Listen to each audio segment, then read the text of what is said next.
Recently, Xbox struck a rather sizable partnership with one of the biggest companies in the world. But let's break that all down and the implications of this deal up next. What's going on, guys? It's Kalo, and I'm here to give you the lowdown on all things gaming. And if you're new here, feel free to subscribe to this channel for weekly video game news content. Drop a like on the video, and welcome to the Level Up. Also, real quick before we get into today's news, shout out to each and every one of you guys. We're almost at 700 subscribers.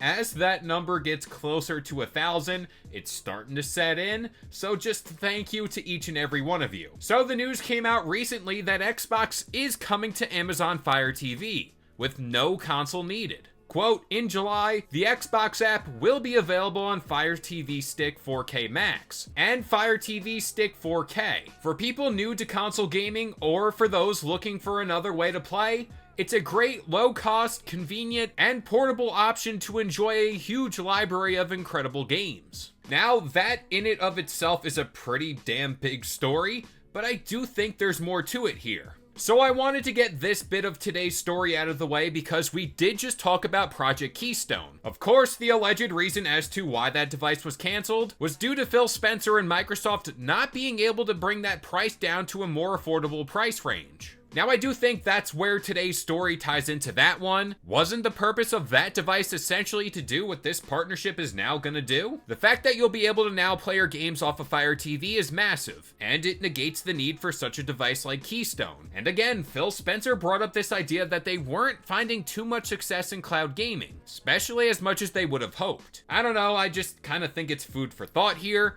And when you think about the grand scheme of things here, Xbox games will now be in front of a lot more people. And I do assume the logic here would be you download it on your TV, you try out a few games, see if it's worth it, and then who knows, maybe down the line you will invest in an Xbox console. The core goal of Phil Spencer and company was to get Xbox games in front of as many people as possible. And clearly they're doing it here in spades. Amazon as a company has a massive, and I think that's putting it lightly, a pretty massive user base, with Fire TVs being in a lot of homes. Hell, I even own one.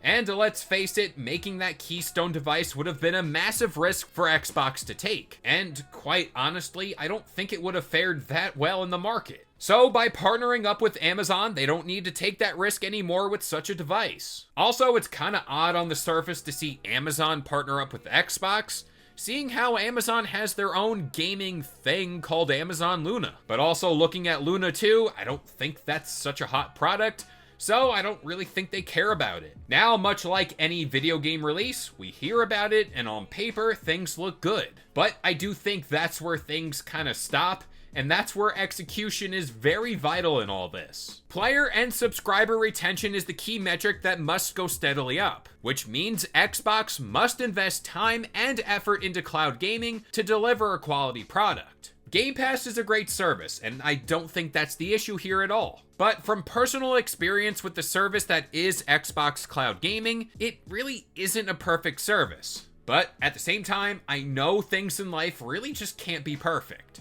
But when it comes to making first impressions, they really matter. And if a new Amazon Fire TV user boots up Xbox Cloud Gaming for the first time, and games appear to be laggy, frames drop, or whatever have you, more often than not, they're not gonna pick up the service again, and they'll probably cancel. But I do think this new partnership is kind of snapping Xbox out of it when it comes to the urgency to make cloud gaming improvements, because they certainly know a lot is on the line here. But with all that being said, I'm going to pass it off to you guys. What do you think of this new partnership? But that about does it here. I've been Kalo, I gave you the lowdown on all things gaming, and if you're new here, feel free to subscribe to this channel for weekly video game news content, drop a like on the video, and this has been the Level Up.